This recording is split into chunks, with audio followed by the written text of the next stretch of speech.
सीताराम गुणग्राम पुण्यारैण विहारिणो वंदे विशुद्ध विज्ञानो कवीश्वर कपीशुरो उद्भवस्ति संहार कारणीं क्लेशहारिणीं सर्वश्रेष्ठीं सीतां नत्वं राम वल्लभां यन्माया विश्ववर्तिमखिलं ब्रह्मादि देवासुरा यद सत्त्वादमृतैव भाति सकलं रज्जौ यथा हेर्ब्रह्मा करचरण कृतं वा काय जन्म कर्म जम्बा श्रवणनयन जम्बा मानसं वा पराधम बहितं वा श्रवण में तक्षमस्व। जय जय करुणाब्दे श्री महादेव शंभो। सिंह राशि वाले जनवरी के महीने में आपसे विशेष निवेदन है, सूर्य को अर्घ दीजिएगा। 14 तारीख मकर संक्रांति वाले दिन आप गंगा या गंगा सागर यहाँ का स्नान करें, ध्यान करें, सूर्य को अर्घ दें, क्योंकि आपका स्वामी सूर्य है और सूर्य और सिंह राशि दोनों एक साथ आगाज करके उतरेंगे, यानी नए पहलवान की तरह इस वर्ष में आप उतरेंगे। और ये वर्ष काफ़ी कुछ आपकी सेहत पर, आपके योजनाओं पर, आपके संकल्पों पर, आपके विकल्पों पर और आपके कार्यों पर कई उतार चढ़ाव वाले फैसले देगा।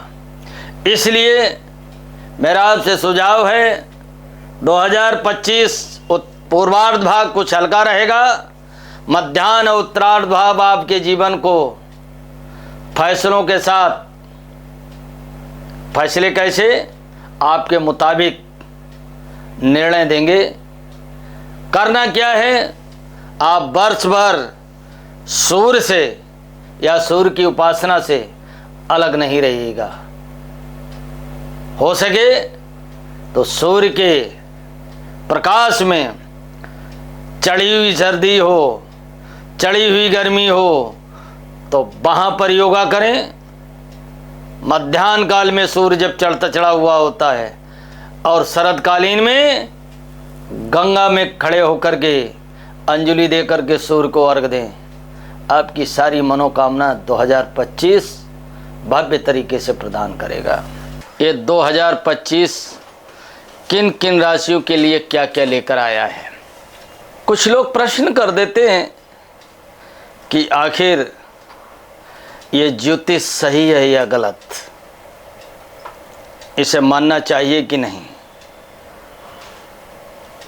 विज्ञान तो कुछ सिद्धांतों के भारतीय ज्योतिष को मानता है, लेकिन किन्हीं सिद्धांतों को नहीं मानता है।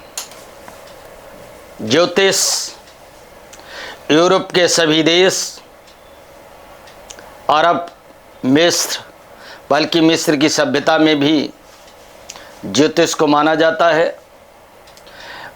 अरब मुस्लिम देशों में भी ज्योतिष की मान्यता 100% है। सबसे बड़ा ज्योतिषी चाइना का फेंग शुई, रोम का कीरो, यूनान का कीरो इत्यादि इत्यादि महान ज्योतिषी हुए हैं। ज्योतिष धर्म से परे होता है। मैंने पहले भी कहा, ज्योतिष की परिभाषा में मजहब नहीं आता, जाति नहीं आती, ऊंच नीच नहीं आता। ज्योतिष समस्त मानव जाति के लिए बना है, ऐसा नहीं। और ज्योतिष में अमीरी और गरीबी भी नहीं।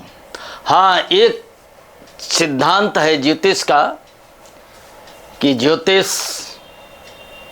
जिसके पास कुछ भी नहीं, फक्कड़ है और योगी है, जिसने ईश्वर संसार को ब्रह्म सत्यम जगत मिथ्या, इस संसारिक छल प्रपंची माया से जो व्यक्ति दूर कंदराओं और गुफाओं में रह रहा है, हाँ ये तो है, उसे भी प्रभावित उसकी साधना के लिए करता है।